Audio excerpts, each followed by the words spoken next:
if you know the living God, then that is what impresses your soul most about Him. Not His power, but His mercy.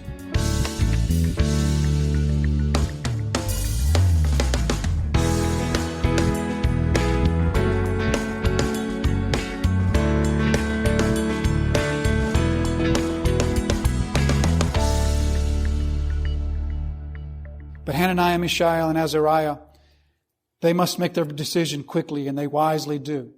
So they answer, but if not, be it known to you, King, we would not serve your God. So the idea here, they weren't given time. Like before, they were given overnight to think about this and pray over this. They were given no time. They had to make their decision right then and right there, and they did it, and that was a good thing. I think God providentially set it up so that they didn't have time to think about this. Imagine if they had had a day. Think it over, Hananiah. Azariah, y'all come back tomorrow. Be prepared to bow tomorrow. Think about this tonight. What would have come into their minds? It's just one bow. Just one bow. Maybe I could just sort of halfway bow. And it's not real. I know it's not real. Now, I know the New Testament's not written yet, but our New Testaments tell us that food offered to an idol, and if you know in your heart that that idol is nothing, then eating that food is nothing. So I know that that statue is nothing. It means nothing for me to get down on the ground before it, because I know the living God. I will say, and how much more useful am I to God's kingdom alive? God has delivered me through the food test. He's delivered me through the dream thing. Certainly He doesn't want me to die in a furnace now. I can do so much more for God. Or maybe they would have thought like this. You know, my entire family was killed in Jerusalem. I am the last of my family. If I die in a furnace, what good is that? My family is over. All the things that would have come into their mind. But God graciously didn't give them. They had the answer right then, right there. They already knew their answer. They knew this was coming. This didn't surprise. They weren't blindsided by this. They knew that the day would come when they would either have to bow to the false gods of Babylon or stand. They didn't know when or exactly how, but that statue was unveiled and they said, this is it. We know what we're going to do. And they didn't have time to reconsider it. They made their decision. Sometimes, in God's grace, He doesn't give us the time to mull things over. Because oftentimes when we do mull things over, well, that just opens up a door, doesn't it? But they face this decision, this moral dilemma, this choice that they have to make. This same type of choice that all of us have to make. And here's how they make the choice. The choice is made by two forces within them. There are two forces in your life. The stronger of those two forces determine your moral choices. You know what those forces are? One of the forces is pressure. Pressure from the world and pressure from your sinful heart. The other force is your convictions. Those are the two forces. It's as simple as that. The stronger of the two determine what your choices will be. If pressure is stronger than convictions, pressure carries the day. If convictions are stronger than pressure, convictions carry the day.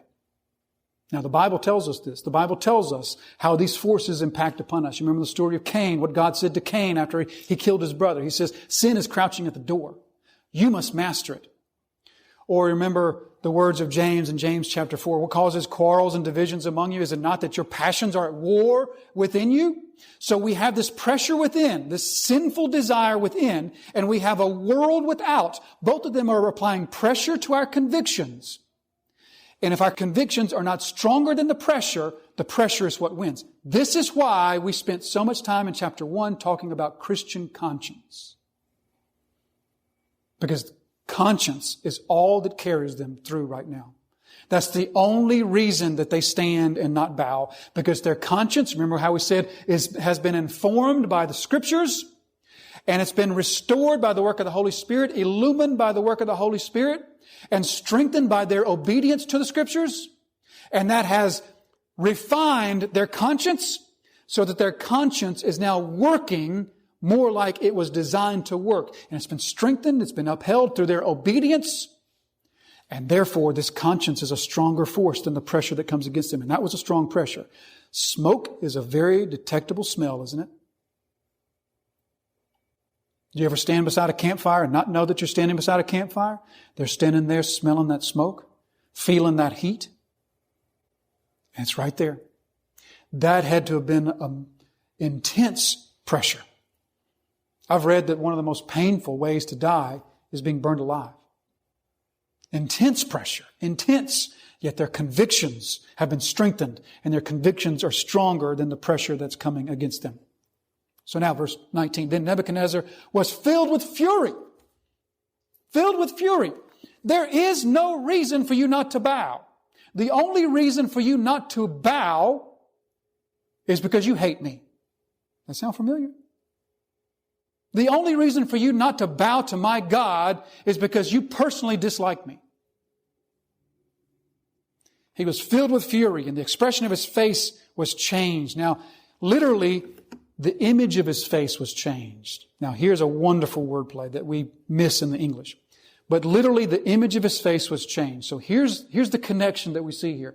The whole thing, the whole story is about, technically not a statue, what's called an image. So there's the image. The image is Nebuchadnezzar, and the image is God. Now, these people won't bow before the image, and so the image of Nebuchadnezzar's face falls. See the wordplay that's going on here? When Hananiah, Mishael, and Azariah will not bow to the image, oh, that's like a crack. Everything changes then. Nebuchadnezzar's face falls, his image changes, his countenance falls. Why? Because somebody has stood. Somebody didn't bow. You see, when everybody bows, that's one story. When everyone is bowing to the God of the age, that's one thing. But when Christians stand and say, we will not bow, that's when cracks show up in the armor. That's when the countenance changes. That's when the image changes.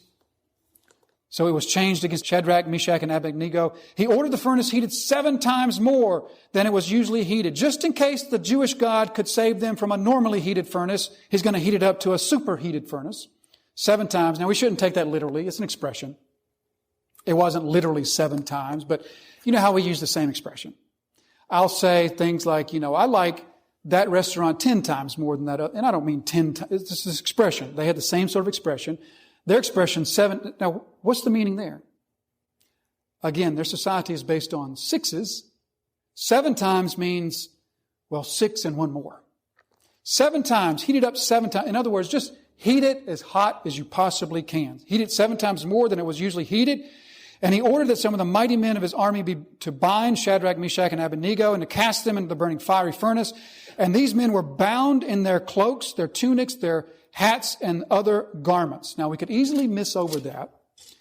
But if we pay a little bit of attention, that word hats there in the ESV is literally turbans. Who wears turbans? Did Jewish people wear turbans? Babylonian people wear turbans. Hananiah, Mishael, and Azariah are dressed like Babylonians. Of all the artist renderings I've ever seen of Daniel in the lion's den and the 3 friends in the fiery furnace, what are they wearing? The traditional Hebrew loose-fitting garb. They were dressed like Babylonians. They were wearing the turbans. They were wearing the Babylonian dress. Here's what that means. Hananiah, Mishael, and Azariah weren't picking for a fight. They weren't saying, we're not going to dress like these Babylonians. We're going to dress in our traditional dress. No. They said, in whatever ways we can comply, we will. Because we're not itching for a fight. We're not looking for something to fight over. So we'll wear the turban. Yeah, we'll do this. We'll eat the food. We'll wear the turban. We'll wear the shoes. We'll do this. Because if we don't have to fight over this, we won't. That should be the spirit of the Christian who is the exile in a foreign land. We're not looking for fights. We're not looking for things to be picky over. But when, Acts chapter 5, verse 29, when we have a choice between obeying God or obeying man, there's where our choice comes. They understand where their choice lies. They understand what hill to fight on. And it's not the turbans. So they're bound in their clothes. And another thing that would do is that would make them even more flammable, right? Because this wasn't the day of fire-retardant polyester blend clothing. Their clothing would have made them even more flammable. They're bound up in their clothing, and they're dragged off to the fiery furnace. Verse 21, then these men were bound in their cloaks, their tunics, their hats, and other garments, and they were thrown into the burning fiery furnace. Because the king's order was urgent, and the furnace overheated, the flame of the fire killed those men who took up Shadrach, Meshach, and Abednego. So I take that to mean the king's order was urgent. Nebuchadnezzar's yelling, get them in there! Get them in there! Right now! Get them in there! Hurry up! He is just livid. And so because everything is so rushed and sort of chaotic, plus the furnace is too hot, they sort of get too close. Their clothes catch on fire. And probably they succumb to their injuries maybe sometime later. I take that to mean how they were burned up in the fire. But we could spend more time on this, but an important point to see is the fire consumed their captors, not them. So they are consumed by the fiery furnace. Verse 23, and these three men, Shadrach, Meshach, and Abednego, fell bound into the fiery furnace. 24, then King Nebuchadnezzar was astonished and rose up in haste. He declared to his counselors, did we not cast 3 men bound into the fire? They answered and said to the king, true, O king. He answered and said, but I see 4 men unbound, walking in the midst of the fire. So he now sees 4 figures in there walking around. So they're walking around, which means that they're not doing what? Desperately trying to escape. They're walking around. We don't know what are they talking about? What's the topic of conversation in a furnace? I'm not sure, but they're just walking around. And we're also told that they're unbound. I could make a whole sermon out of this, but I won't. The only thing the persecution burned was their bindings. There's a sermon right there. The only thing the fire of persecution burned was that which bound them. So they're unbound, walking around. There's 4 figures in there walking in the midst of them, and they are not hurt. And the appearance of the 4th is like a son of the gods. If you're reading from the King James, it says the Son of God, capitalized. So, who was in the furnace? There's 2 choices, an angel or Jesus Christ, the pre-incarnate Jesus Christ. And I'm going to be honest with you, it's impossible to know. The word choice here allows for both. Here's what it doesn't allow for. It doesn't allow for the Son of God. Grammatically, that's possible. Contextually, it's impossible. Nebuchadnezzar was a polygamist.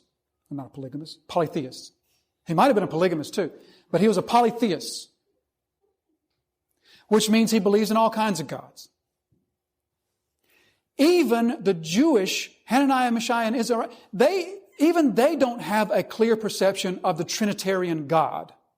Even they couldn't explain to you the Son of God. So for Nebuchadnezzar to say, oh, that's the second person of the Trinity, contextually that's impossible.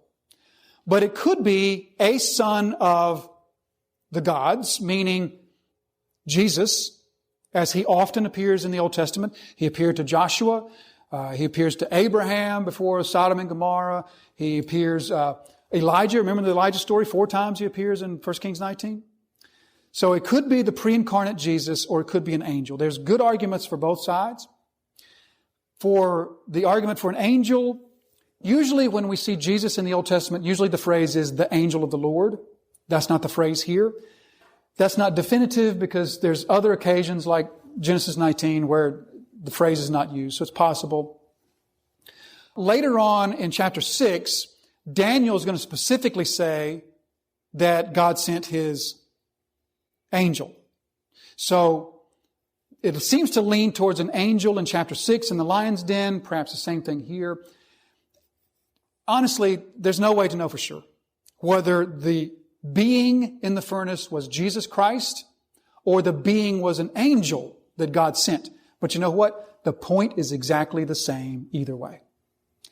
The point is, God did not leave them alone in the furnace. That's the whole point. He was with them in the furnace, whether that be his angel or whether that be his son. So this being inside, this Nebuchadnezzar describes it as this divine type of being. We don't know what that means. Maybe he was 3 feet taller than the others. Maybe he was just different in form, or maybe it was just some sort of supernatural perception that Nebuchadnezzar just looked and there's something different about that fourth figure. We don't know. But in whatever case, God is with them in the furnace. That is the whole point, that they are not left alone in the furnace. God's ultimate promise is the point of the book. They will not be left alone. They will be delivered. They might die in the furnace. They might live through but ultimately, God will not leave them alone. He will not forsake them. He will be with them through their trials. He will be with them, as Isaiah 43 says, when you pass through the waters, I will be with you, and through the rivers, they shall not overwhelm you. Or Exodus 3 and verse 12, I will be with you, or the words of Jesus in what we know of as the Great Commission, lo, I will be with you always, even to the end of the age. And so here's this presence of God in the midst of this.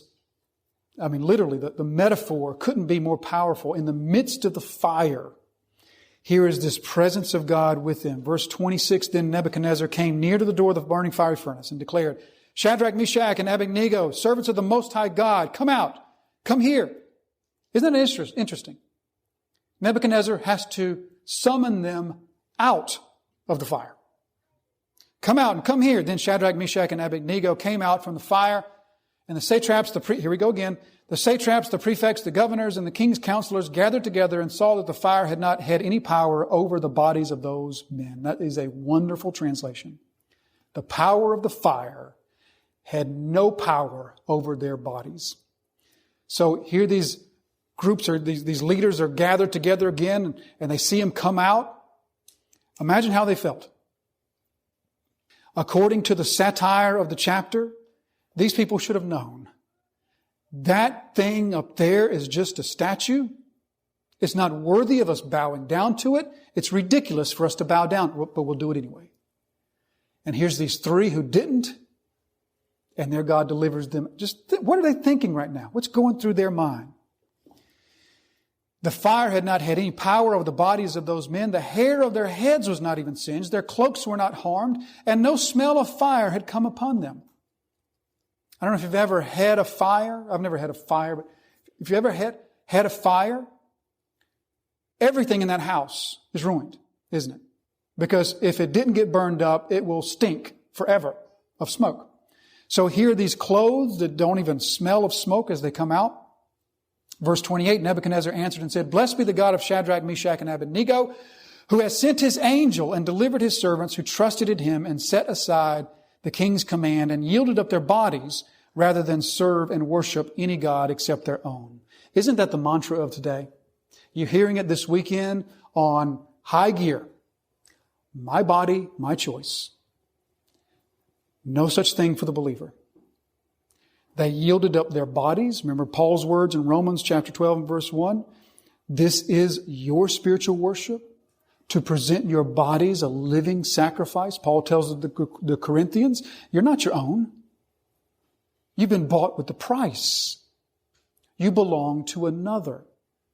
And so Shadrach, Meshach, Abednego, they yield up their bodies because they know their bodies are not their own.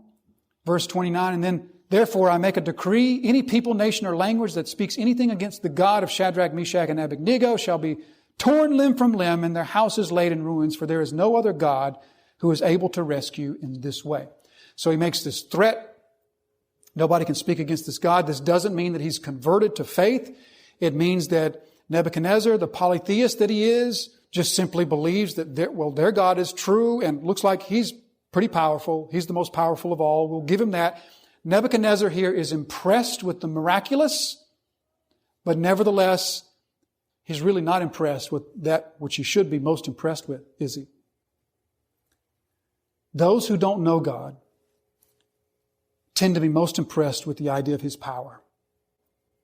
But those who know God, we tend to be most impressed with not his power, but his love, his mercy, his grace, his compassion.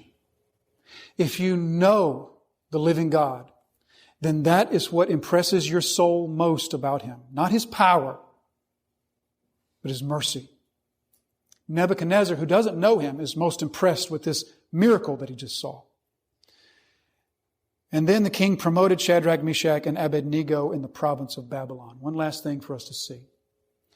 Nebuchadnezzar displays here what we could just call classic pagan thinking. It goes like this. I've offended this God. I'll make it up by doing something good for His people. In other words, you do something wrong, make it up by doing something right.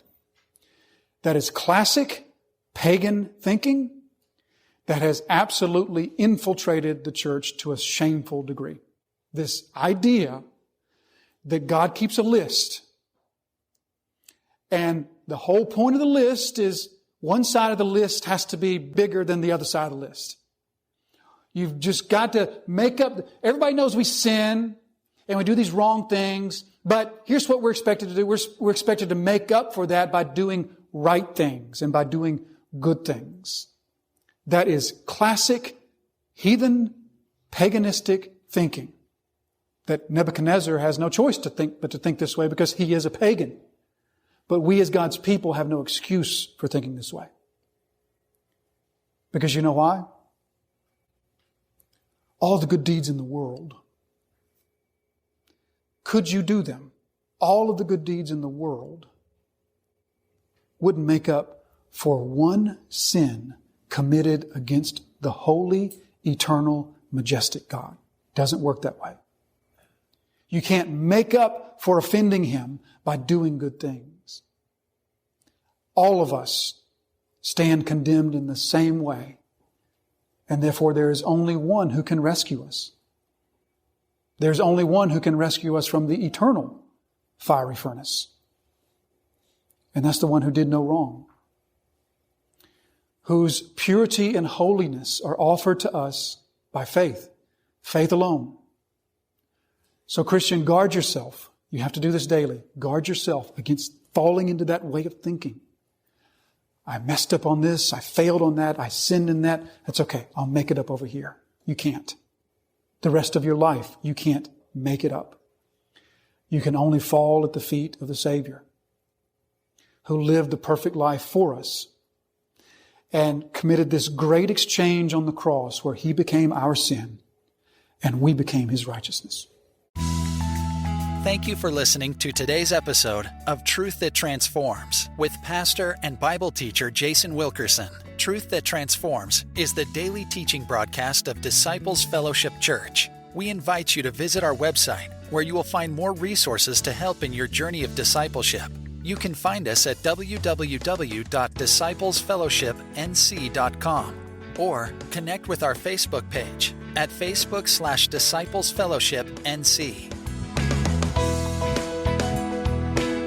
Truth That Transforms exists to glorify Jesus Christ through the teaching of His sanctifying and disciple-making Word.